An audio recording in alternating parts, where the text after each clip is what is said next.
When it is opened for the very first time, the OcuAir app recognizes all connected luminaires in the vicinity and asks if you want to take them into use.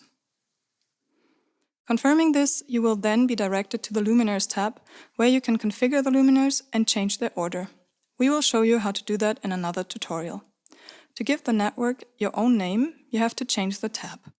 Just choose More below, and then Network Setup and Network Settings. Here you can change the name.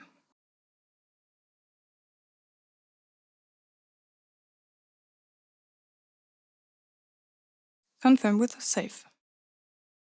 The next step is to change the sharing option. By default, the network is not shared. That means it is only stored on the device with which it was created and will not be saved.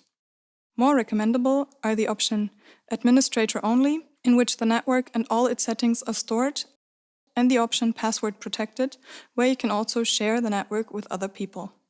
The fourth option, Open, offers no protection and is therefore not recommended.